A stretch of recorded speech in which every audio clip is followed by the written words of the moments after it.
Now, let's dive into today's story. Chapter 1. The Foundation. Victor Carlson had built his life on three pillars: honor, family, and unwavering loyalty.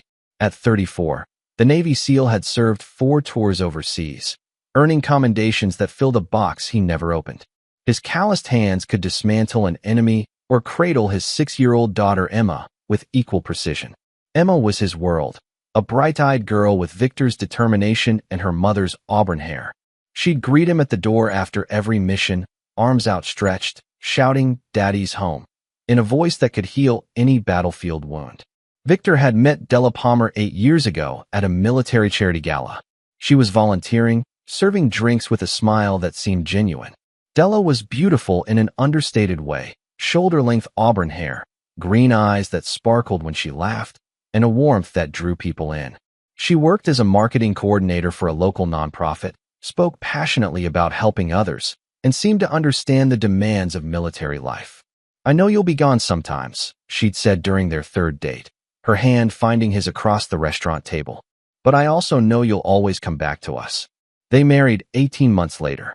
Emma arrived 2 years after that, and Victor believed he'd found his perfect life. Della seemed to embrace her role as a military wife, attending family readiness group meetings, organizing care packages for deployed soldiers, and maintaining their home with military precision when Victor was away. Helen Palmer, Della's mother, had initially been skeptical of Victor. A sharp-tongued woman in her 50s who'd raised Della alone after her husband's death, Helen worked as a bank manager and prided herself on reading people's characters. She'd eventually warmed to Victor, appreciating his dedication to Della and his provision for the family. "He's a good man," Helen would tell her friends at Bridge Club. "Takes care of my daughter and granddaughter proper." Victor's neighbor, Naomi Dawson, was a retired teacher in her 60s who'd lived next door for over a decade. She'd watched Emma grow from a toddler to a precocious 6-year-old, often babysitting when Victor and Della needed an evening out. Naomi had a gift for seeing through facades and had become like a grandmother to Emma. The neighborhood was quiet, tree-lined, perfect for raising a family. Victor had chosen the house specifically for its proximity to the base and the good schools. He'd installed a security system, motion lights, and even hidden cameras around the property, old habits from his military training. Life had a rhythm. Victor would deploy for 3 to 6 months, come home for equal time, then deploy again. During his home periods, he was completely present, coaching Emma's soccer team, taking family camping trips, teaching her to fish at the lake behind their house. Della seemed content, involved in the PDA, maintaining her nonprofit job, hosting dinner parties for other military families. But something had shifted in recent months. Victor noticed small changes. Della's phone was always face down. She seemed distant during their conversations, and she'd started working late more frequently. When he'd asked about it, she'd attributed it to increased responsibilities at work. "They're expanding the program," she'd explained, not quite meeting his eyes. "More fundraising events, more administrative work. You know how it is." Victor didn't know how it was. He also knew when someone was lying to him. But with his deployment to Afghanistan scheduled for the following week, he'd pushed aside his concerns. Della had never given him reason to doubt her loyalty. She was the mother of his child, his partner, his anchor to civilian life. The night before his deployment, they'd made love with unusual intensity. Della had clung to him afterward, her face buried in his chest. "I love you," she'd whispered. "I love our family." "I love you too," he'd replied, stroking her hair. "Take care of our girl while I'm gone." "Always," she'd promised. As Victor boarded the transport plane the next morning, Emma's tear-streaked face pressed against the terminal window. He carried that promise with him. He had no way of knowing it would be the last truth Della would ever tell him. Chapter 2. Foundations Crack. 3 weeks into Victor's deployment to a forward operating base near Kandahar, Della Palmer Carlson stood in her kitchen, staring at her reflection in the window above the sink. The woman looking back seemed like a stranger, hair perfectly styled, makeup applied with practiced precision, wearing a dress that cost more than she should spend on such things. She was preparing for dinner with Stephen O'Donnell. Stephen was everything Victor wasn't: smooth where Victor was rough, charming where Victor was direct, present where Victor was deployed. At 36, Stephen worked as a senior account executive for a marketing firm downtown, drove a BMW, and wore suits that were tailored to perfection. He'd entered Della's life 6 months ago when his company had contracted with her nonprofit for a major fundraising campaign. Their first meeting had been professional. Stephen had impressed Della with his understanding of her organization's mission, his innovative ideas for expanding their donor base, and his attention to detail. But it was during their third planning session, over drinks at an upscale hotel bar, that professional boundaries had begun to blur. "You're remarkable," Stephen had said, his blue eyes locked on hers. "The way you advocate for these causes, the passion in your voice when you talk about helping families. Your husband is lucky to have someone so dedicated." Della had felt a warmth spread through her chest that had nothing to do with the wine. When was the last time Victor had called her remarkable? When was the last time anyone had noticed her passion for anything beyond meal planning and school pickup schedules? "He's deployed a lot," she'd found herself saying. "It's lonely sometimes." Stephen had leaned closer, his hand covering hers on the table. Loneliness is a terrible thing to waste. The affair had started with text messages, innocent at first, then increasingly personal. Stephen would send her good morning messages when Victor was halfway around the world. He'd ask about her day, remember details about Emma's school events, compliment her work with genuine appreciation. "You deserve to be cherished," he'd written after their first kiss in his car outside her office. "You deserve to be someone's priority." Della had convinced herself she deserved this happiness. Victor's deployments were getting longer. His focus when home was entirely on Emma, and their conversations had become routine exchanges of logistics and updates. She felt invisible in her own marriage, reduced to a household manager rather than a wife and woman. Helen Palmer had noticed the change in her daughter immediately. "You're glowing," Helen had observed during one of their weekly lunches. New skincare routine. Della had deflected with a laugh, but Helen's sharp eyes had caught the expensive jewelry, the designer handbag, the confidence that seemed to radiate from her daughter's shoulders. "Just feeling good about life, Mom. The nonprofit work is really fulfilling." Helen had nodded, but something nagged at her.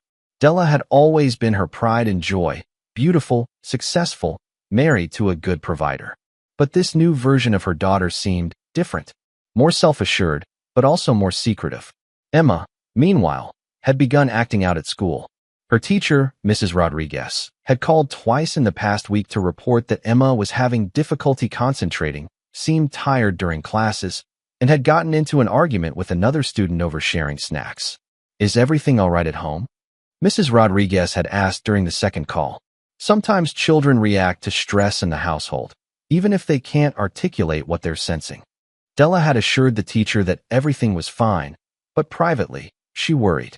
Emma had been asking more questions about when Daddy was coming home, clinging to Della more at bedtime, and seemed to sense the tension that Della thought she was hiding. Stephen had been understanding about Della's concerns regarding Emma, but his patience was wearing thin. "She needs to get used to the idea that her mother has a life too," he'd said during their last dinner together. "Kids are resilient. She'll adapt. She's only 6, Stephen. This is all she's ever known. And maybe it's time for something better. For both of you."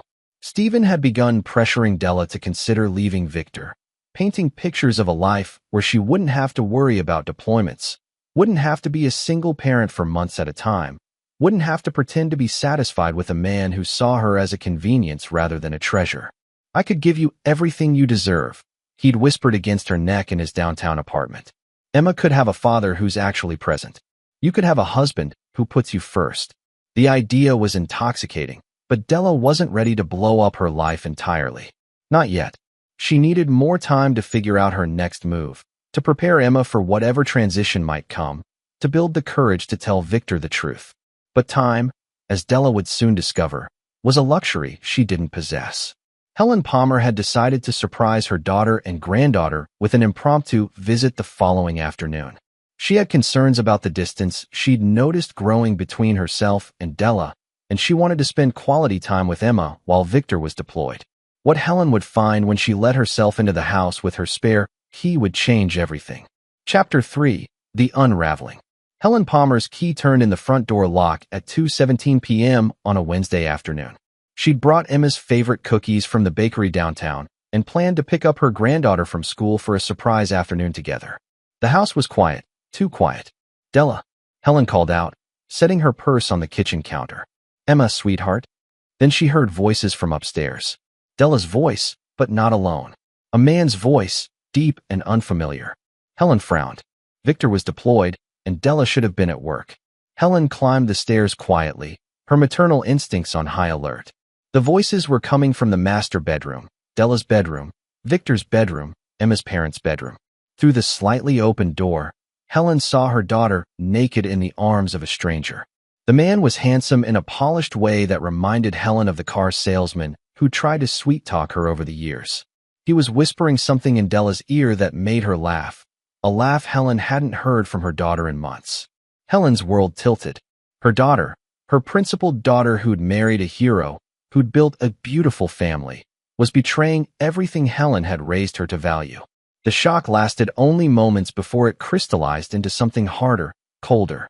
Helen Palmer had not raised her daughter to be a liar and a cheat. She had not watched Victor deploy repeatedly to defend their country while some smooth-talking predator moved in on his family. Helen backed away from the door silently, descended the stairs with the careful precision of someone in controlled shock, and left the house as quietly as she'd entered. But she didn't leave the neighborhood. Helen drove to the end of the street and parked where she could observe the house. 43 minutes later, a silver BMW pulled out of the driveway.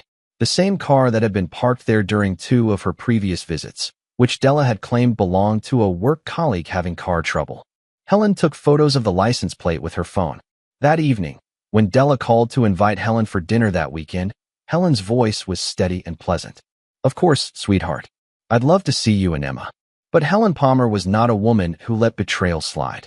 Over the next 2 weeks, she conducted her own investigation. The BMW was registered to Stephen Patrick O'Donnell.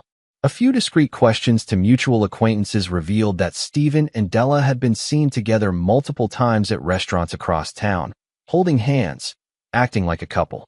Helen made copies of everything. Meanwhile, Emma's behavior continued to deteriorate. During Helen's Saturday dinner visit, Emma had barely eaten, seemed listless, and kept asking when Daddy was coming home. "He'll be back soon, sweetheart," Della had said. But her attention was clearly elsewhere, on her phone, which buzzed constantly throughout dinner. "Mommy's always texting now," Emma had confided to Helen while Della was in the kitchen. "She says it's work, but she smiles at her phone like she does when Daddy sends pictures." Helen's jaw tightened. The child was more perceptive than anyone realized. That night, after Emma was asleep, Helen confronted Della in the kitchen. "I know about Stephen O'Donnell." Della's wine glass stopped halfway to her lips. Color drained from her face. "Mom, don't." Helen's voice was ice. "Don't lie to me any more than you already have. I saw you. In your bedroom. In the bed you share with the father of your child." Della set down her glass with shaking hands. "You don't understand. I understand that you're destroying your family for some fantasy with a man who drives a fancy car and tells you what you want to hear. Victor is never here."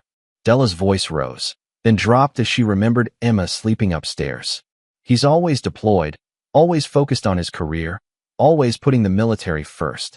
Stephen makes me feel alive again. He makes me feel valued. Victor puts food on your table, a roof over your head, and serves his country to keep you safe. And this is how you repay him." Della's eyes filled with tears. "I never meant for this to happen. It just evolved. You made choices, Della. Every text message, every lie, every time you brought that man into Victor's house, those were choices." Helen stood to leave, her decision made. "You have 1 week to end this affair and tell Victor the truth. If you don't, I will." "Mom, please." 1 week, Della. Choose wisely. But Della Palmer Carlson had never been good at making wise choices when her desires conflicted with her responsibilities. Instead of ending the affair, she doubled down on it. Stephen convinced her that Helen's ultimatum was proof she needed to take control of her own life. "Your mother wants to keep you trapped in a life that makes you miserable," Stephen argued.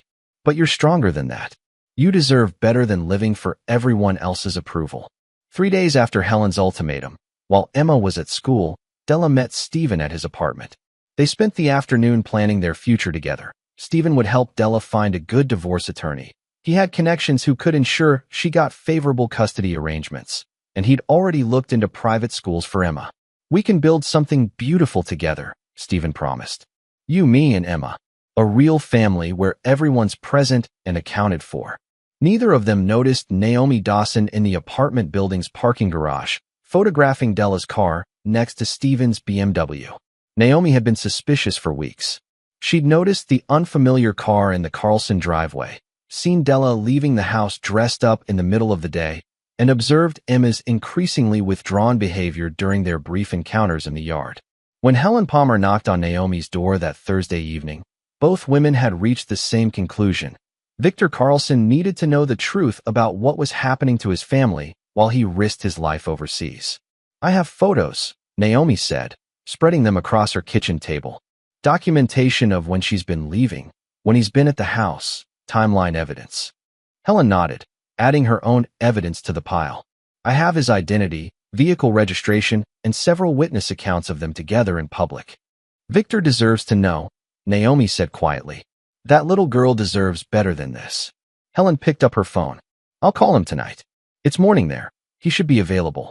But as Helen prepared to dial Victor's international number, neither woman could have predicted the catastrophic event that would unfold the very next day. An event that would transform Victor Carlson from a betrayed husband into something far more dangerous. Chapter 4. The Breaking Point. Victor Carlson's satellite phone rang at 0630 hours Kandahar time. He'd just finished his morning workout in the makeshift gym at Forward Operating Base Chapman, sweat still cooling on his skin in the desert air. The caller ID showed Naomi Dawson's number, which was unusual. His neighbor rarely called during deployments unless there was an emergency. "Naomi? Is everything all right?" "Victor, I need to tell you something about Della and Emma. Can you talk privately?" The tone in Naomi's voice sent ice through Victor's veins. He'd received calls like this before, calls that preceded news of death, injury, or betrayal.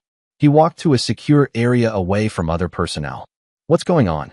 "Victor, Della is having an affair with a man named Stephen O'Donnell. Helen caught them together in your house, in your bedroom. I have photos of his car at your place multiple times when you've been deployed." The words hit Victor like shrapnel, each one tearing through the foundation of everything he'd believed about his life. He forced his breathing to remain steady, his voice calm. "How long?" "Helen thinks at least 6 months. I've been documenting his visits for the past month." "Victor, I'm sorry. We thought you needed to know." "Emma.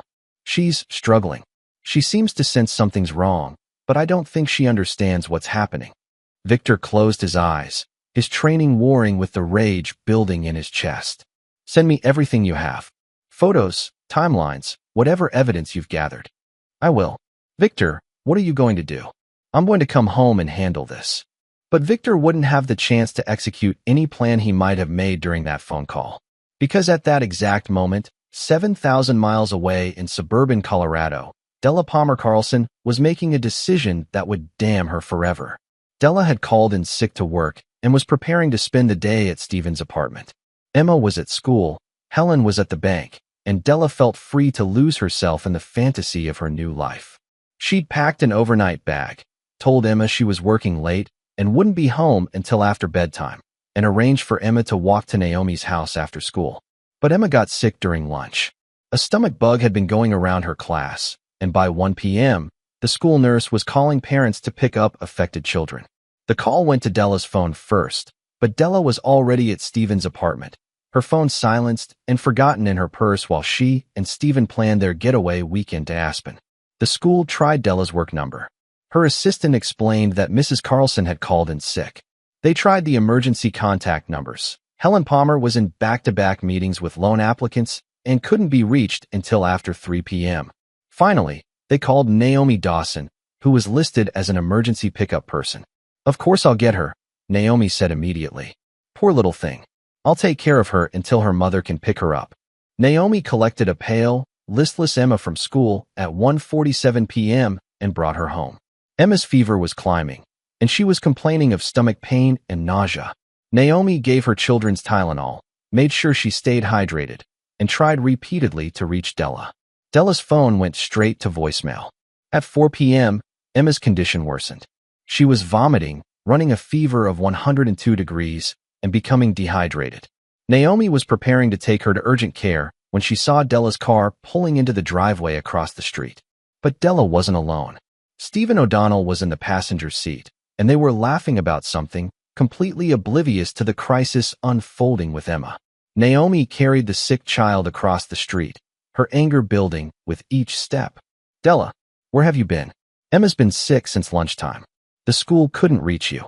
Della's face went through several emotions: surprise, guilt, annoyance, before settling on defensive irritation. She's fine, Naomi. Kids get sick. It's not an emergency. Stephen stepped out of the car, checking his phone. Babe, I need to head back to the office. Call me later. The casual endearment in front of Emma and Naomi was like a slap. Naomi saw Emma's confused look as she registered this strange man calling her mother babe. Actually, Della said, glancing between Stephen and Emma, why don't you go ahead and keep her for a few more hours? I have some work things to finish up. Naomi stared at Della in disbelief. She has a fever of 102 degrees. She needs her mother. She needs someone to take care of her, and you're good at that, Della replied with a brittle smile. I'll pick her up after dinner. Stephen was already back in the car, engine running. Della kissed Emma's forehead quickly, too quickly, and climbed into the passenger seat. Thanks, Naomi. You're a lifesaver. As the car pulled away, Emma looked up at Naomi with large, confused eyes. Why didn't Mommy want to take care of me? That night, when Della finally returned at 9:30 p.m. to collect Emma, her daughter's condition had deteriorated further. Emma was lethargic, barely responsive, and burning with fever. She needs to go to the hospital, Naomi said firmly. Now. She's just tired, Della replied, but even she could see that Emma looked terrible. I'll take her home and see how she feels in the morning. Della, she's seriously ill. This isn't just a stomach bug anymore. But Della was already buckling Emma into her car seat, her phone buzzing with text messages from Stephen. She'll be fine. Kids are resilient.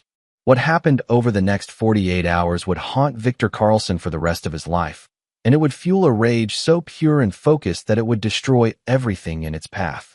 Emma spent the night vomiting and running a high fever while Della, exhausted from her emotional day, took 2 sleeping pills and slept through her daughter's cries for help. By morning, Emma was dehydrated and barely conscious. Instead of taking her to the hospital, Della called her mother. Mom, Emma's really sick. Can you come over? Helen arrived to find Emma lying on the bathroom floor, too weak to stand. Jesus Christ, Della. How long has she been like this? Since yesterday. She's just got a bug. Helen immediately called 911, but the damage was already done. Emma was rushed to the hospital with severe dehydration and a kidney infection that had developed from the untreated illness. While Emma fought for her life in a pediatric intensive care unit, Stephen O'Donnell was growing impatient with Della's divided attention. You're obsessing over this, he told her during their phone call that evening. Kids get sick. She's in the hospital, which means she's getting professional care. You hovering won't change anything. She's my daughter, and I'm supposed to be your future. But if you're going to choose her every time there's a conflict, maybe we need to reconsider this whole thing. The ultimatum was clear: Stephen or Emma. Della, exhausted and emotionally manipulated, made the choice that would define her as a monster.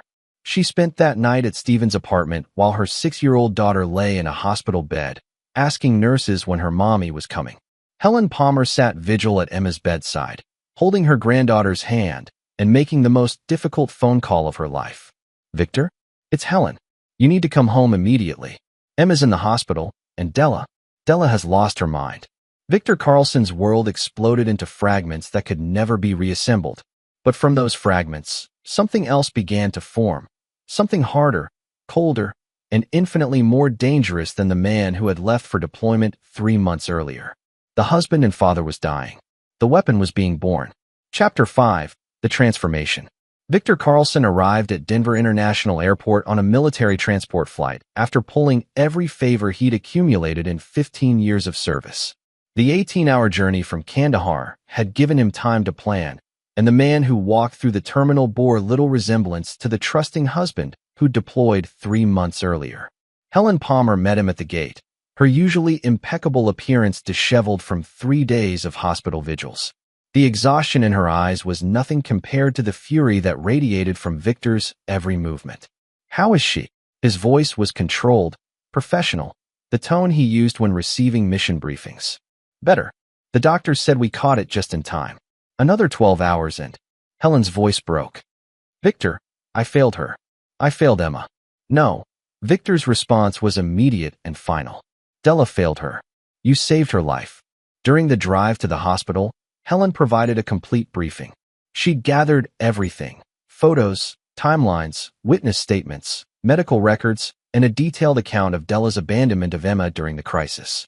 She chose him, Helen said, her voice hollow.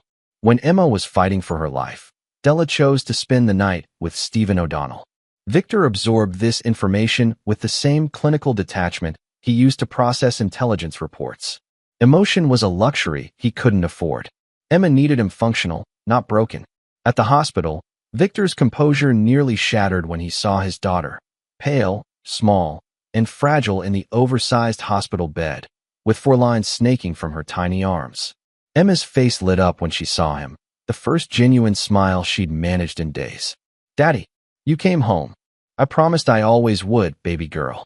Victor kissed her forehead, his voice steady despite the rage building in his chest. "How are you feeling?" "Better now that you're here. Mommy said you couldn't come home because of work, but I knew you'd come if I was really sick."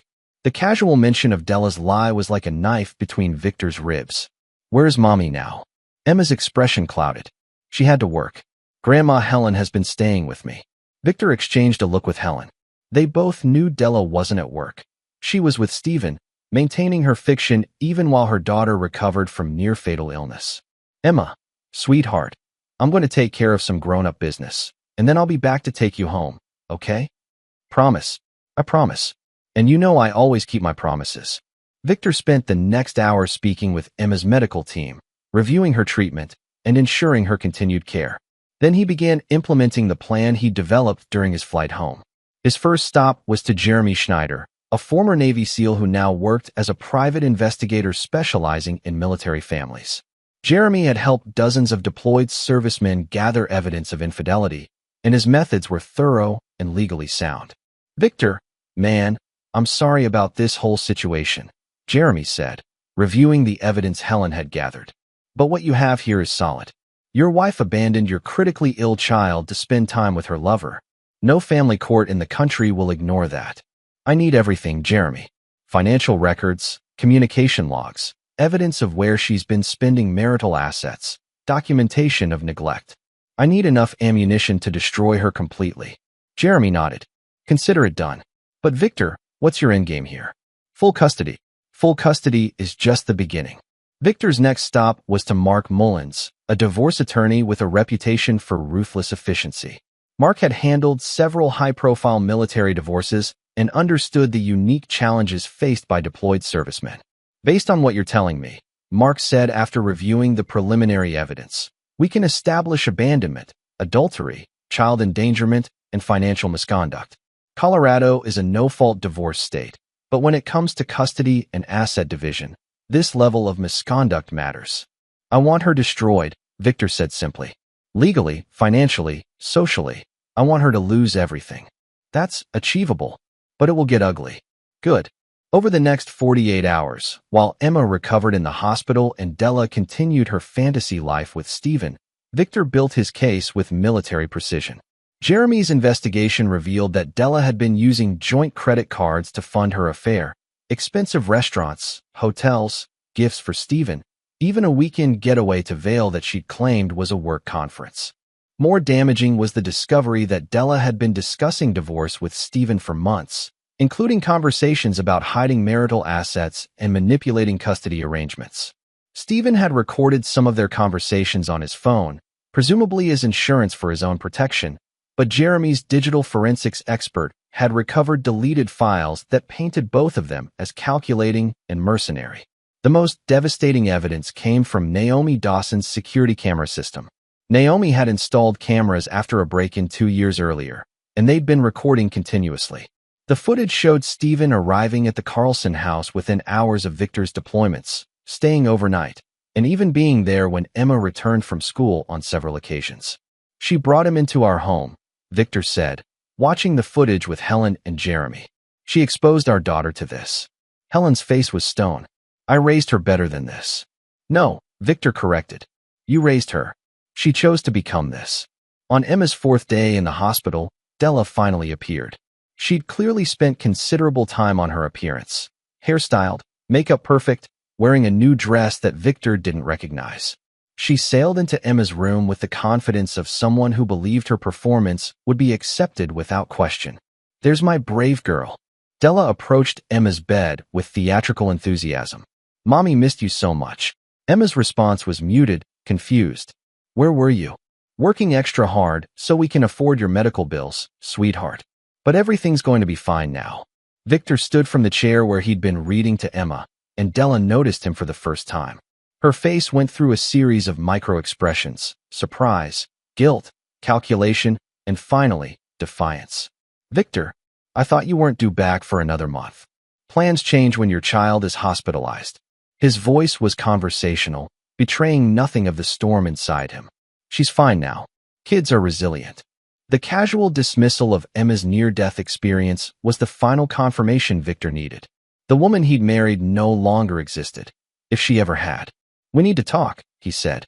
Privately, Della glanced at Emma, who was watching the exchange with the sharp awareness that children develop when their world becomes unstable. "Can it wait? I just got here." "No, it can't." Something in Victor's tone finally penetrated Della's self-absorption. She followed him to the hospital's family conference room, where Victor closed the door and activated the recording app on his phone. "I know about Stephen O'Donnell." Della's carefully constructed facade cracked. "Victor, I know about the affair. I know about the money you've been spending on him. I know you chose to be with him instead of caring for our daughter when she was dying. She wasn't dying. And you're never here anyway, so don't act like I'm filing for divorce." Victor's words cut through her deflection like a blade. "I'm seeking full custody of Emma, full control of our assets, and I'm ensuring that everyone in your life knows exactly what kind of person you really are." Della stared at him, her mouth opening and closing without sound. "You have one chance to minimize the damage," Victor continued. "Sign the papers when they're served, agree to my terms, and disappear quietly. Fight me, and I'll destroy you so completely that Stephen O'Donnell will run screaming in the opposite direction." "You can't do this. I'm her mother. You forfeited that title when you chose your lover over your daughter's life." Victor stood to leave, then paused at the door. "Oh, and Della? If you contact Emma outside of supervised visitation, if you try to poison her against me, if you attempt to interfere with her recovery in any way, I'll make your life a living hell." "You're threatening me?" Victor's smile was the cold expression of a predator. "I'm making you a promise." As Victor returned to Emma's room, he found his daughter watching the door with worried eyes. "Are you and Mommy fighting?" "Sometimes grown-ups have disagreements, baby girl. But you never have to worry about me taking care of you. That's my job, and I'm good at my job." Emma nodded solemnly. "Will you stay home now?" "I'm going to try very hard to stay home for a long time." "Good. I missed you, Daddy." "I missed you too, Emma. More than you'll ever know." But as Victor held his daughter's hand and watched her drift off to sleep, he knew that missing her was nothing compared to what Della and Stephen O'Donnell were about to experience. The war was just beginning. Chapter 6: The Siege. Della Palmer Carlson sat in her BMW in the hospital parking lot, hands shaking as she tried to process what had just happened. Victor knew everything. Worse, he'd seemed almost calm about it, which was terrifying in a way that screaming and accusations never could have been. She called Stephen immediately. "He knows," she said when he answered. "Victor knows about us." "What do you mean he knows?" "Knows what?" "Everything. The affair, the money, that I was with you when Emma was in the hospital. He's filing for divorce and going for full custody." There was a long pause on Stephen's end. "Okay, let's not panic. We knew this might happen eventually. I have a lawyer." "You have a lawyer? For what?" "For situations like this. Corporate disputes, personal matters. He's very good." Della felt a chill of realization. Stephen had been preparing for this scenario, which meant he'd never believed their relationship would remain secret indefinitely. While she'd been living in a fantasy, he'd been planning for reality. "What does this mean for us?" she asked. "It means we need to be smart. Don't admit to anything. Don't sign anything without legal representation, and don't let him intimidate you into giving up your rights." But as Della hung up the phone, she couldn't shake the feeling that Stephen's advice was more about protecting himself than protecting her. Victor, meanwhile, was implementing phase 2 of his plan. While Della spiraled, he was meeting with Dustin Webster, a former Marine intelligence officer who now ran a private security firm. Dustin specialized in what he called comprehensive background verification, a polite term for digging up every piece of dirt that existed on a target. Stephen Patrick O'Donnell. Dustin read from his preliminary report. 36 years old, senior account executive at Morrison & Associates Marketing.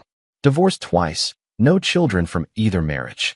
Financial records show he's living beyond his means. Luxury apartment, expensive car, designer clothes, all funded by credit and a pattern of borrowing against future commissions. Keep digging, Victor said. I want to know everything about this man, his ex-wives, his business practices, his social circle, his weaknesses. What's the endgame here, Victor?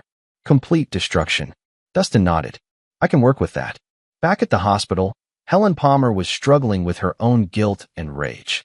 She'd raised Della to be better than this, and yet her daughter had become someone Helen barely recognized. When Della returned to Emma's room that afternoon, Helen was waiting. We need to talk, Helen said, her voice carrying the authority that had served her well as a bank manager for over 2 decades. Not now, Mom. I'm visiting with my daughter. Your daughter who nearly died while you were playing house with your boyfriend? Emma looked up from her coloring book, confusion clear in her young eyes. Helen immediately softened her tone. Emma, sweetheart, would you like to go see if the nurses have any ice cream? I think they mentioned something about strawberry. Emma brightened and carefully climbed out of bed. Helen walked her to the nurse's station, ensuring she was safely entertained before returning to confront Della. You have lost your mind, Helen said without preamble. And you're going to lose everything because of it. Victor's the one who's never here. He chose the military over his family years ago. Victor chose to serve his country and provide for his family. You chose to spread your legs for the first smooth-talking snake who paid you attention. Della recoiled as if she'd been slapped. How dare you? How dare I? How dare you?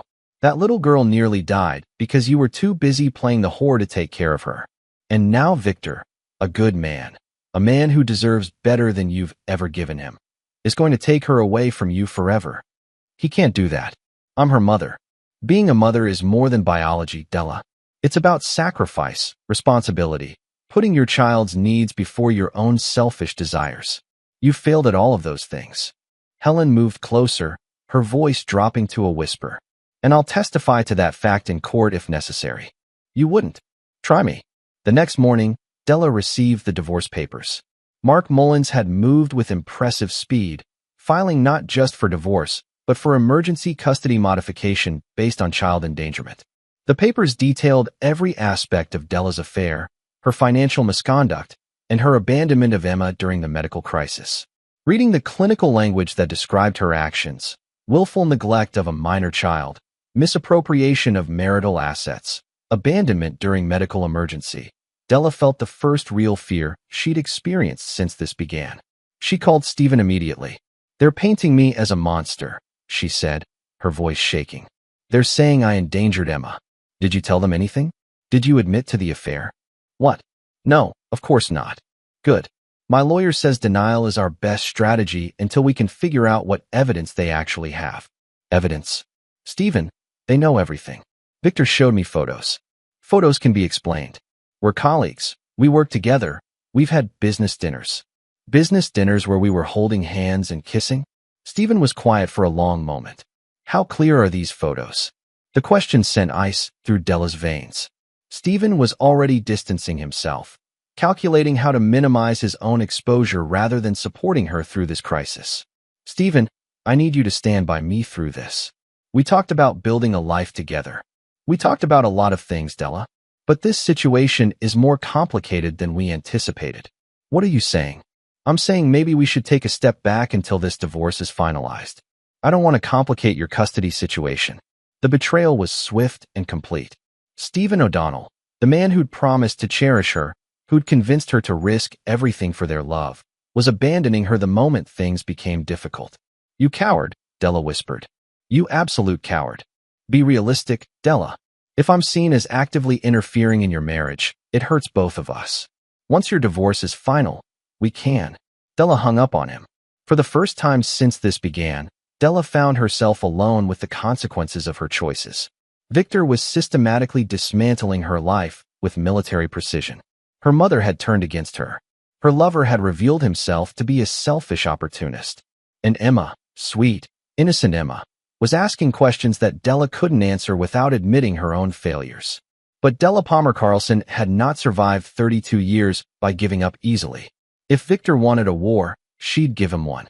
She just needed to find the right weapons. She started by calling Byron Sosa, a divorce attorney known for his willingness to fight dirty. Byron had a reputation for turning ugly divorces into scorched earth campaigns, and his fees reflected his specialized skills. Mrs. Carlson, Byron said after reviewing her case, "I'll be honest with you. The evidence against you is substantial, but we have options." "What kind of options?" "Your husband is military, which means he's been deployed extensively. We can argue that his absence created emotional abandonment that drove you to seek companionship elsewhere. We can question his fitness as a single parent, given his career demands. And we can challenge the timeline of events surrounding your daughter's illness." "How?" "Medical emergencies happen. Children get sick quickly. We can argue that you made reasonable decisions based on the information available at the time, and that your ex-husband is using your daughter's illness as a weapon against you. It was a strategy built on lies and manipulation, but Della was desperate enough to consider it."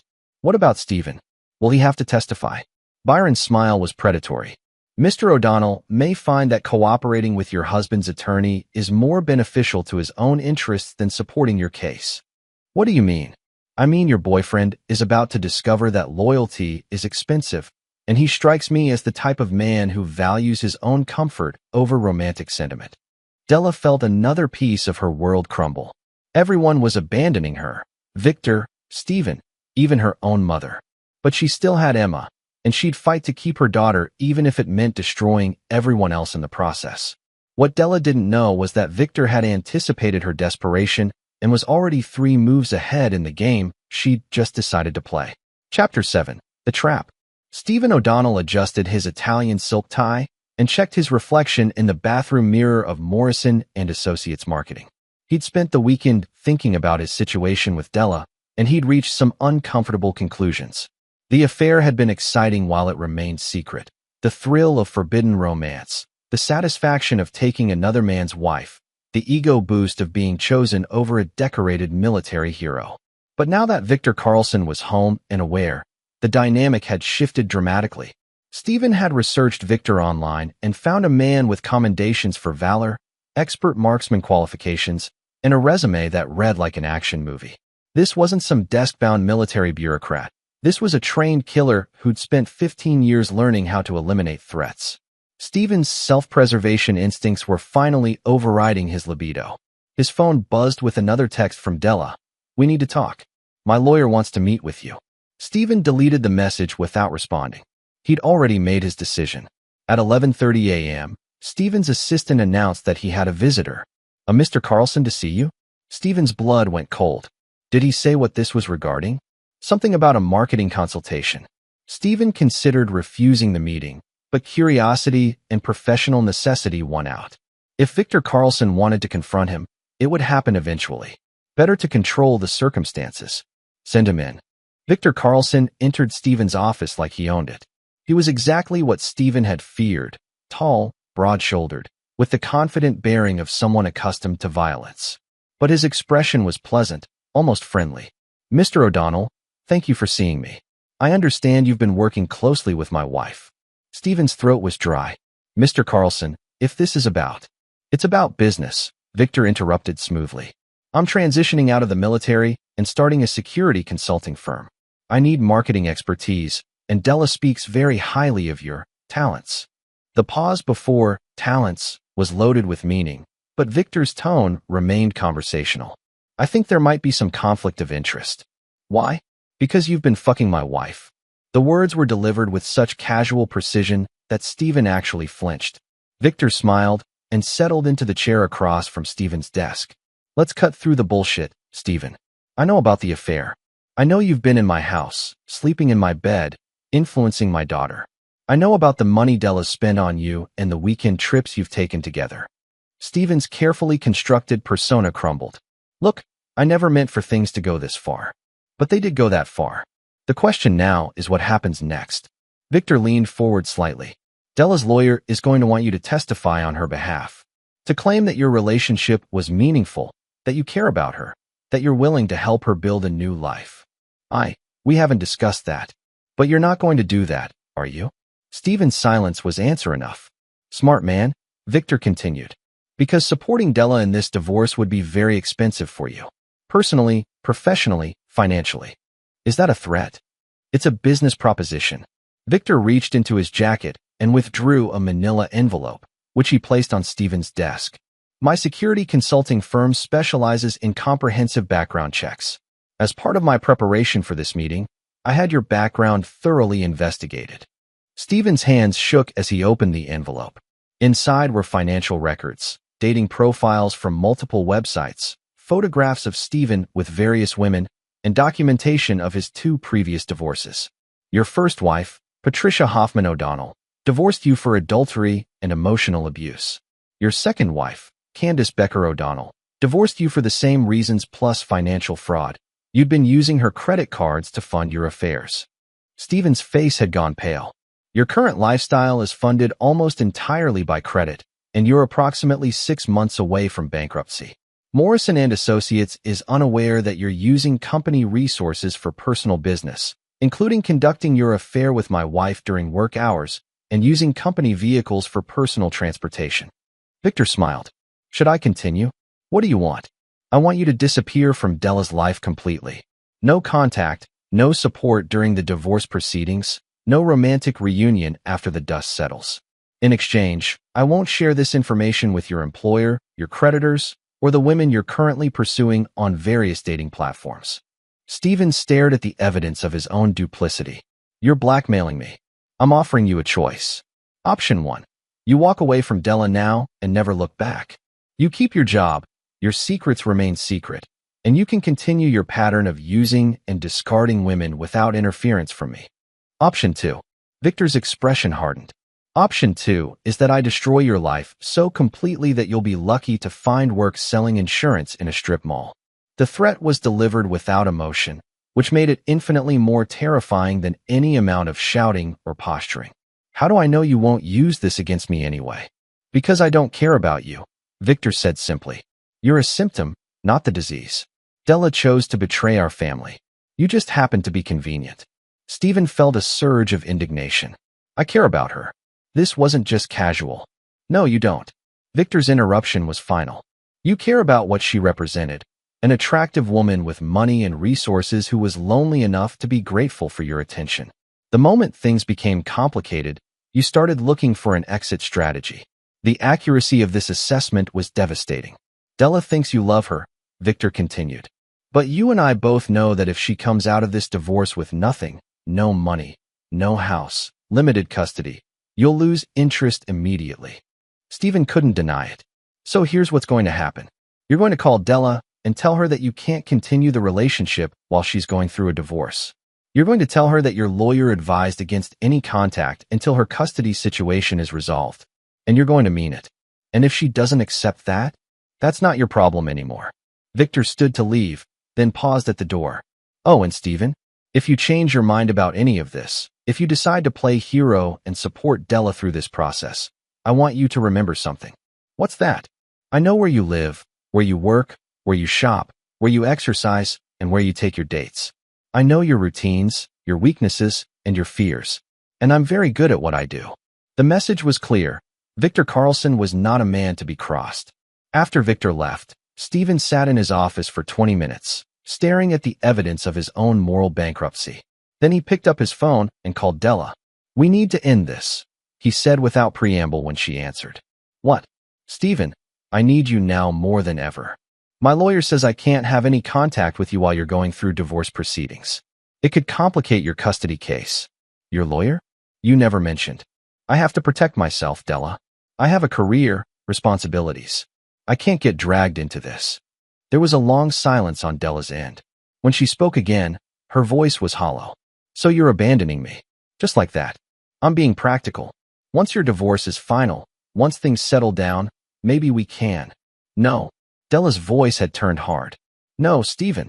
There won't be a maybe later. You're showing me exactly who you are right now. The line went dead. Stephen stared at his phone, feeling an odd mixture of relief and loss.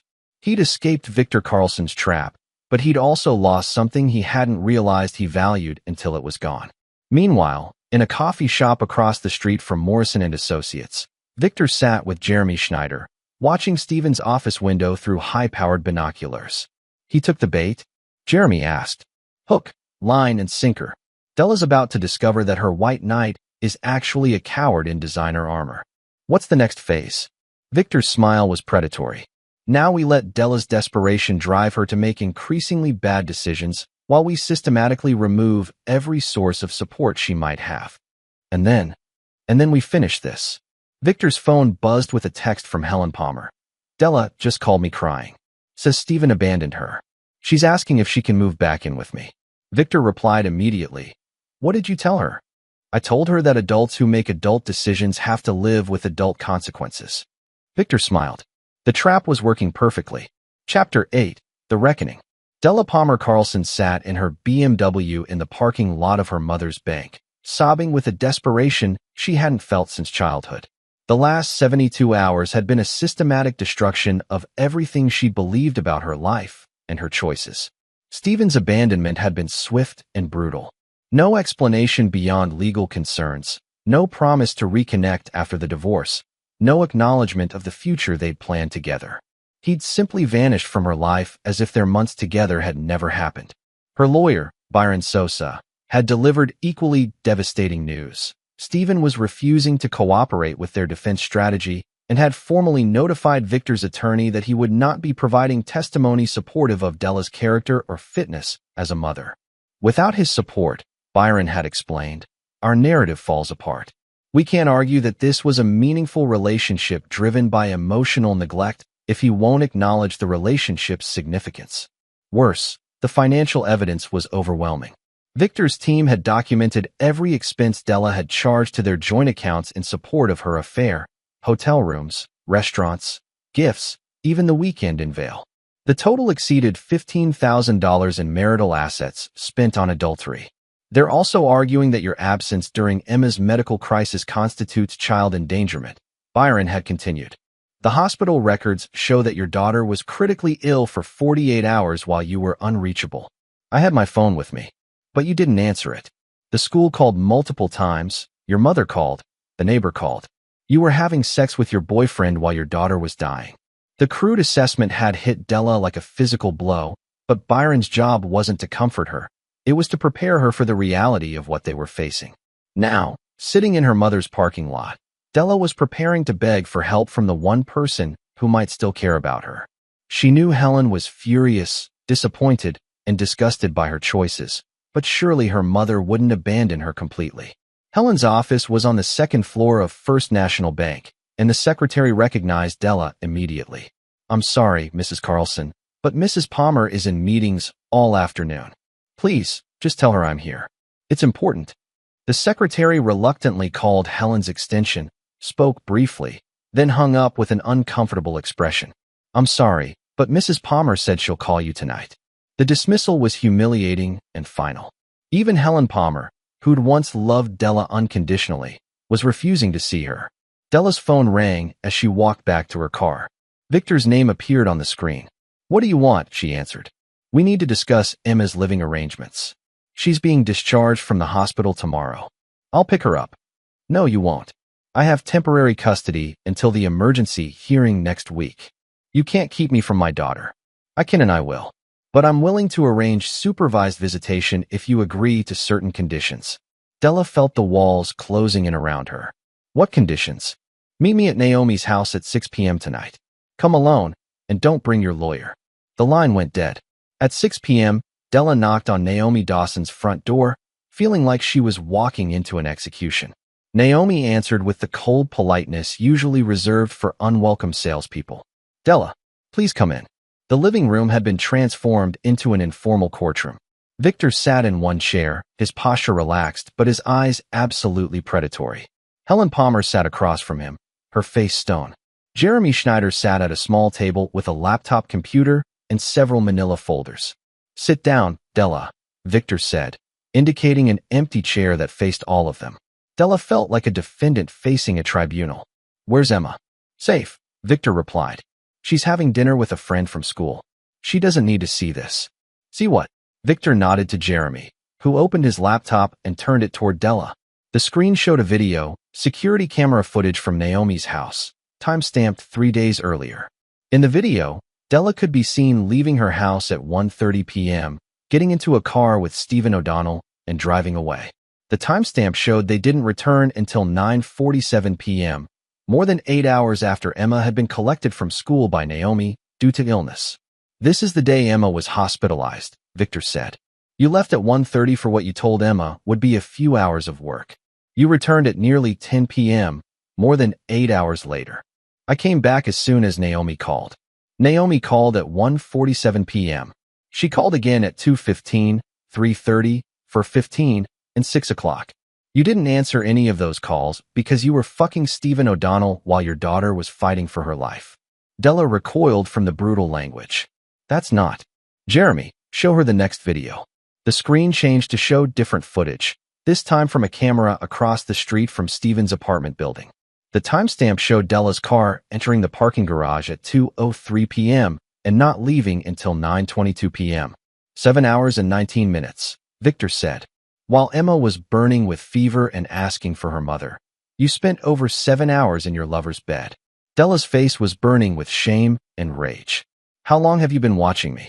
Long enough, Victor replied. Long enough to document every lie, every betrayal, every moment you chose your selfish desires over your daughter's welfare. Helen Palmer spoke for the first time. I raised you better than this. Mom. Don't. Helen's voice cracked with emotion. Don't call me that. My daughter would never abandon a sick child for a man who doesn't even care enough to stand by her now. Della turned to Victor. What do you want? I want you to sign this. Victor placed a document on the coffee table between them. It's an agreement to surrender primary custody of Emma to me in exchange for supervised visitation every other weekend. I won't sign that. Then you'll get nothing. Victor's voice remained calm. Because if this goes to trial, I'll present every piece of evidence we've gathered. Emma's medical records showing she was critically ill while you were unreachable. Financial records showing you spent $15,000 of marital assets on your affair. Video evidence showing you abandoned a sick child for your lover. And then, Jeremy added, we'll call Stephen O'Donnell as a witness to testify about your relationship and your stated intentions regarding your marriage and daughter. Della felt a spark of hope. Stephen won't testify against me. Victor and Jeremy exchanged a look that made Della's stomach sink. Actually, Jeremy said, Mr. O'Donnell has already provided a sworn affidavit to our legal team. Jeremy handed Della a document with Stephen's signature notarized at the bottom. As she read, her world collapsed completely. Stephen's statement painted their relationship as casual and physical, denied any discussions of a future together, and described Della as obsessed with the affair to the point of neglecting her parental responsibilities. He claimed that Della had spoken of Emma as an obstacle to their relationship and had expressed frustration that her daughter demanded too much attention. The lies were devastating and strategic. Stephen had painted himself as an unwilling participant in a relationship with an unstable, neglectful mother who'd pursued him aggressively. He's lying, Della whispered. He said he loved me. He said we'd build a life together. Can you prove that? Victor asked. Do you have recordings? Written promises? Love letters? Della realized that all their communication had been through texts and phone calls. Communication that Stephen could easily deny or claim was taken out of context. You set this up, she said to Victor. You made him abandon me. I gave him a choice, Victor replied. Support you through this divorce and face the consequences of his actions, or abandon you and protect himself. He chose himself, just like you chose him over Emma. Victor leaned forward. The difference is, Stephen's betrayal of you is just karma. Your betrayal of Emma is unforgivable. Della looked around the room, at Victor's cold determination, at her mother's disgusted disappointment, at the evidence of her own moral failure spread across Naomi's coffee table. She was completely alone, abandoned by everyone who'd once claimed to care about her. If I sign this, do I still get to see Emma? Supervised visits every other weekend. No overnight stays until she's 18 and can choose for herself. And if I don't sign, then we go to trial, and you'll be lucky to get supervised visits once a month. Plus, All of this becomes public record. Your employer will see it, your friends will see it, Emma will see it when she's older. Della picked up the pen with shaking hands. As she signed away her rights to daily life with her daughter, she realized that every choice she'd made over the past 6 months had led inevitably to this moment. The war was over. Victor Carlson had won completely. But as Della would soon discover, Victor's definition of victory was far more comprehensive than she'd imagined. Chapter 9. The Aftermath. 6 months after the divorce was finalized, Victor Carlson stood in the kitchen of his house now, fully and completely, making Emma's favorite pancakes. She sat at the breakfast bar in her school uniform, chattering about her upcoming science fair project and her new favorite book. Emma had adjusted to their new life with the resilience that children possess when they're finally safe. She rarely asked about Della anymore, and when she did, her questions were matter-of-fact rather than emotional. "Will Mommy be at my soccer game tomorrow?" Emma had asked the week before. "No, sweetheart. Remember, Mommy has her own time to see you, and regular time is just for us." Emma had nodded and returned to her homework without apparent distress. Victor's therapist had explained that children adapt quickly when their environment becomes stable and predictable, and Emma was proof of that assessment. The supervised visits with Della had been sporadic and awkward. Della seemed uncomfortable around Emma now, unsure how to interact with a daughter who'd learned to function without her. Emma, for her part, treated these visits like obligations rather than reunions. "She's different," Emma had told Victor after one particularly stilted visit. "She keeps asking if I'm happy and if I miss her, but she doesn't really listen to my answers." Victor had simply hugged his daughter and changed the subject. Della's life had continued its downward spiral after the divorce. She'd lost her job at the nonprofit when the board learned about her misuse of company credit cards for personal expenses during the affair. Her attempts to find comparable employment had been hampered by references who'd witnessed her moral collapse during the divorce proceedings. She'd been forced to move back in with Helen Palmer, an arrangement that lasted exactly 3 weeks before Helen kicked her out after discovering Della had stolen jewelry to pawn for cash. Della now lived in a 1-bedroom apartment across town, working as a receptionist at a medical office and struggling to pay the debts she'd accumulated during her affair with Stephen. Stephen O'Donnell had fared no better. Victor had kept his promise not to share the damaging information with Stephen's employer, but he'd made no such promise about Stephen's social circle. Jeremy Schneider had carefully leaked details about Stephen's pattern of targeting married women, his financial instability, and his abandonment of Della during her legal crisis. The information had spread through Denver's professional community with the efficiency of gossip in small towns. Stephen found himself excluded from networking events, passed over for promotions, and unable to maintain the social connections that had once sustained his lifestyle. His dating life had suffered similar destruction. Word of his role in breaking up a military family had reached the women he'd been pursuing, and his reputation as a predator had made him toxic in Denver's dating scene. 6 months after abandoning Della, Stephen O'Donnell had been forced to take a job with a smaller firm at significantly reduced pay, move to a cheaper apartment, and sell his BMW to manage his debt. But Victor's most comprehensive revenge had been saved for last. On a Tuesday afternoon in November, Della received a certified letter at her apartment. Inside was a lawsuit filed by Victor's legal team, seeking damages for intentional infliction of emotional distress and alienation of affection. The lawsuit detailed every aspect of Della's affair and its impact on Emma, including medical expenses from Emma's hospitalization, therapy costs for Emma's counseling, and Victor's own lost wages from emergency leave to care for his daughter. The total damages sought exceeded $200,000. Della called Byron Sosa in a panic, but his response was devastating. "These are legitimate claims," Byron explained. "Colorado recognizes alienation of affection suits, and the emotional distress claim is solid given the circumstances surrounding Emma's medical crisis. I don't have that kind of money. Then you'll need to consider bankruptcy. Or you could try to negotiate a settlement, but given what I know about Victor Carlson, I doubt he's interested in compromise." Della's call to Victor went straight to voicemail. When he finally returned her call 3 days later, his voice was businesslike and cold. "You're trying to destroy me completely," she said. "No," Victor replied. "I'm holding you accountable for the damage you caused. I can't pay this. You know I can't pay this." "That's not my problem." "Victor, please. I know I made mistakes. You didn't make mistakes, Della. You made choices. You chose to betray our marriage. You chose to endanger our daughter. You chose to lie, steal, and abandon your responsibilities as a wife and mother. I'm still Emma's mother, biologically. But motherhood is about more than DNA, and you forfeited that title when you chose Stephen O'Donnell over Emma's welfare. Della was crying now. What do you want from me? I've lost everything already. I want you to understand that actions have consequences. I want you to experience a fraction of the pain you caused Emma when you abandoned her. And I want you to remember, every day for the rest of your life, that you chose this. I could expose you, Della said desperately. Tell people what you've done to me, how you've manipulated everything. Go ahead, Victor replied calmly. Tell them that a decorated Navy SEAL used legal means to protect his daughter from a mother who abandoned her during a medical emergency for an affair with a coward who couldn't even stand by her when things got difficult. The line went quiet except for Della's sobbing. You're the villain in this story, Della.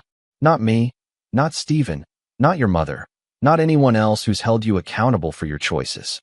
You are the person who destroyed our family for momentary pleasure, and you're the person who nearly killed our daughter through neglect.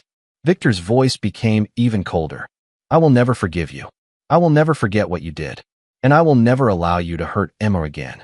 The call ended, and Della sank to the floor of her shabby apartment, finally understanding the completeness of her defeat.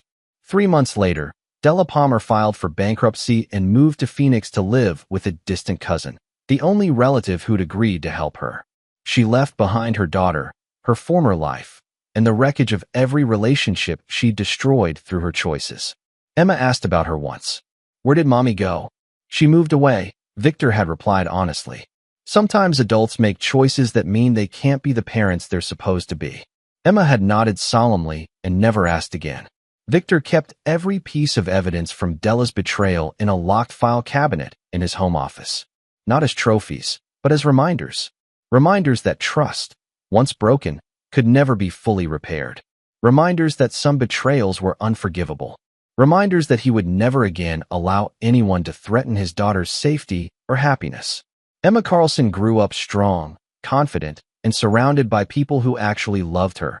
Victor, Helen Palmer, who'd remained in Emma's life despite her disgust with Della, Naomi Dawson, and eventually, a stepmother who understood that being a parent meant sacrifice, consistency, and putting children first. Della Palmer Carlson became a cautionary tale told in whispers among military spouses, a reminder of how quickly selfish choices could destroy everything that mattered. And Victor Carlson never forgot, never forgave, and never again trusted anyone with the power to hurt his daughter. In his mind, that was exactly as it should be. Some betrayals are unforgivable. Some bridges, once burned, should never be rebuilt. And some people earn their exile through choices so damaging that redemption becomes impossible. Della Palmer Carlson had learned that lesson in the most devastating way possible, by losing everything she'd once claimed to love for a man who'd never actually loved her at all. Justice, Victor had learned, wasn't always served in courtrooms. Sometimes, it was simply a matter of allowing people to face the natural consequences of their choices while ensuring that innocent children were protected from the fallout. Emma was safe. Emma was loved. Emma was thriving. Everything else was just cleanup.